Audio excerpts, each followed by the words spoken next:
Assalamualaikum warahmatullahi wabarakatuh. Perkenalkan, nama saya Wardah Frahnawi Matpaung. Saya mahasiswi dari jurusan akuntansi, program studi keuangan dan perbankan syariah, kelas PS5B Politeknik Negeri Medan. Pada video kali ini, saya akan menjelaskan tentang pelatihan pada sumber daya insani. Menurut Niti Semito, pelatihan adalah suatu kegiatan dari perusahaan yang bermaksud untuk dapat memperbaiki dan mengembangkan sikap, tingkah laku, keterampilan, dan pengetahuan dari para karyawan yang sesuai dengan keinginan.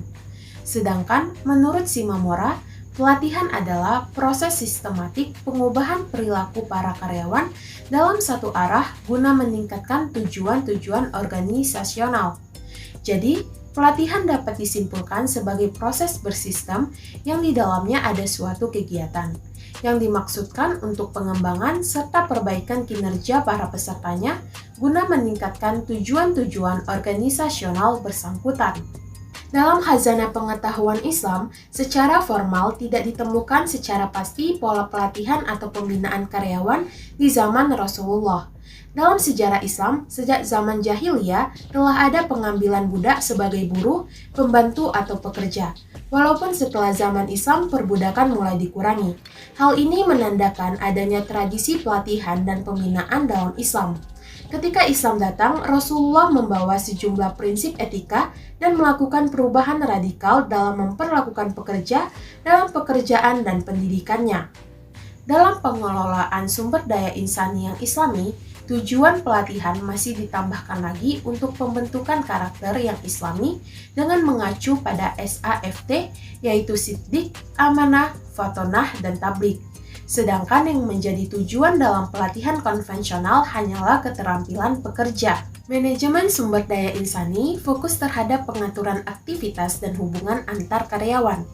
Karyawan diharapkan mampu menunjukkan kinerja yang baik, mampu meningkatkan kompetensi dan kemampuan teknis guna merealisasikan tujuan yang telah ditetapkan dalam perencanaan.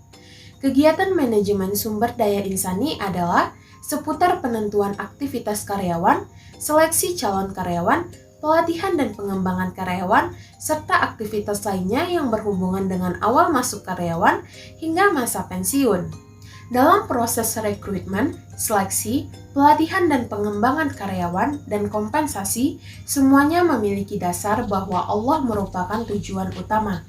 Oleh karena itu, manajemen yang memperlakukan karyawan hanya sebagai objek perusahaan, dalam pandangan ekonomi Islam, dianggap manajemen yang lalai dari sifat adil yang semestinya menjadi dasar manajemen. Manajemen harus memanusiakan manusia dan menempatkan manusia sebagai fokus, tidak hanya sebagai faktor produksi semata. Dalam rangka membangun dan menyiapkan sumber daya manusia handal berbasis syariah, terdapat 4 landasan filosofis ilmu ekonomi syariah yang merupakan paradigma yang membedakan dari ilmu konvensional. Di antaranya, 1. Tauhid atau Al-Tauhid adalah landasan yang paling fundamental bagi kehidupan manusia.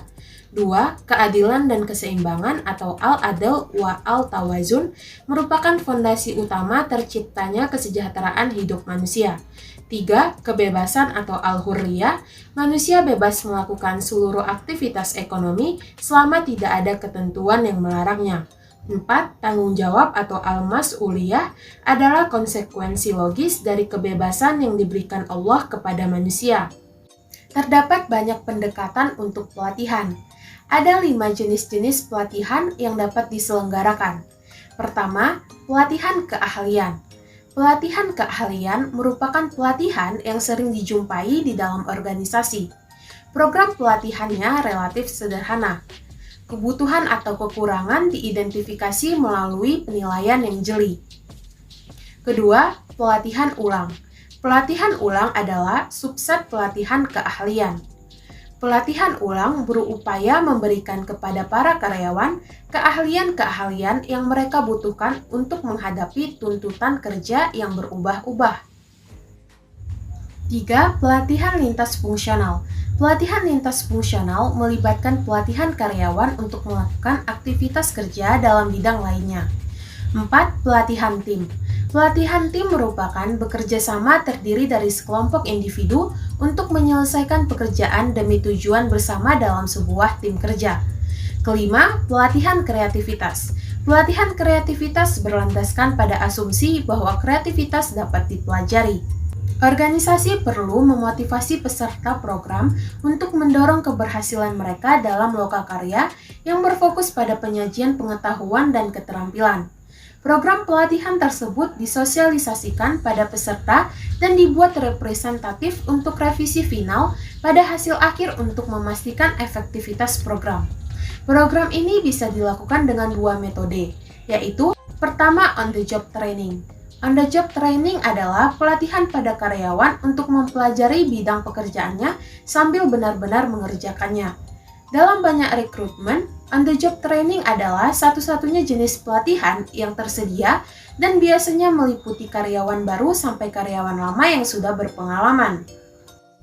Beberapa bentuk pelatihan on-the-job training antara lain 1. Coaching. Bentuk pelatihan dan pengembangan ini dilakukan di tempat kerja oleh atasan atau karyawan yang berpengalaman. Metode ini dilakukan dengan pelatihan secara informal dan tidak terencana dalam melakukan pekerjaan, seperti menyelesaikan masalah, partisipasi dengan tim, kekompakan, pembagian pekerjaan dan hubungan dengan atasan atau teman kerja. 2. Pelatihan magang. Pelatihan yang mengombinasikan antara pelajaran di kelas dengan praktik di tempat kerja. Setelah beberapa teori diberikan pada karyawan akan dibimbing untuk mempraktikkan dan mengaplikasikan semua prinsip belajar pada keadaan pekerjaan yang sesungguhnya. Kedua, off-the-job training. Beberapa pelatihan off-the-job training antara lain 1. Lecture. Teknik ini seperti kuliah dengan presentasi atau ceramah yang diberikan penyelia atau pengajar pada kelompok karyawan. Dilanjutkan dengan komunikasi dua arah dan diskusi. Hal ini digunakan untuk memberikan pengetahuan umum pada peserta. 2. Presentasi dengan video. Teknik ini menggunakan media video, film, atau televisi sebagai sarana presentasi tentang pengetahuan atau bagaimana melakukan suatu pekerjaan. 3. Vestibule training. Pelatihan dilakukan di tempat yang dibuat seperti tempat kerja yang sesungguhnya dan dilengkapi fasilitas peralatan yang sama dengan pekerjaan yang sesungguhnya. 4. Bermain peran. Teknik pelatihan ini dilakukan seperti simulasi di mana peserta memerankan jabatan atau posisi tertentu untuk bertindak dalam situasi yang khusus. Dengan peran seperti ini, akan diketahui bagaimana menghadapi situasi kerja yang sesungguhnya. 5. Self-study merupakan teknik pembelajaran sendiri oleh peserta di mana peserta dituntut untuk proaktif melalui media bacaan, materi, video, kaset, dan lain-lain. Hal ini biasanya dilakukan karena beberapa faktor, di antaranya keterbatasan biaya, keterbatasan frekuensi pertemuan, dan faktor jarak. 6. Studi kasus. Teknik ini dilakukan dengan memberikan sebuah atau beberapa kasus manajemen untuk dipecahkan dan didiskusikan di kelompok atau tim di mana masing-masing tim akan saling berinteraksi dengan anggota tim yang lain. 7. Laboratory training. Latihan ini untuk meningkatkan kemampuan melalui berbagai pengalaman, perasaan, pandangan, perilaku di antara para peserta. 8. Action learning. Teknik ini dilakukan dengan membentuk kelompok atau tim kecil dengan memecahkan permasalahan dan dibantu oleh seorang ahli bisnis dari dalam perusahaan atau luar perusahaan. Pelatihan memiliki peran penting dalam menentukan efektivitas dan efisiensi perusahaan serta kinerja karyawan. Adapun manfaat pelatihan yaitu 1. Menciptakan sikap loyalitas dan kerjasama yang lebih menguntungkan, meningkatkan kuantitas dan kualitas produktivitas. 2. Mengurangi waktu belajar yang diperlukan karyawan agar mencapai standar-standar kinerja yang dapat diterima. 3. Membantu dalam meningkatkan dan pengembangan pribadi karyawan. 4. Memenuhi kebutuhan-kebutuhan perencanaan sumber daya manusia. Setiap organisasi mengadakan pelatihan mempunyai alasan tertentu yang mana akan mendidik setiap karyawan atau anggotanya agar menjadi lebih terampil sehingga dapat memberikan keunggulan bagi organisasi dan karyawan tersebut. Baik, mungkin itu saja yang dapat saya jelaskan tentang pelatihan pada sumber daya insani. Lebih dan kurangnya saya mohon maaf. Semoga bermanfaat. Wassalamualaikum warahmatullahi wabarakatuh.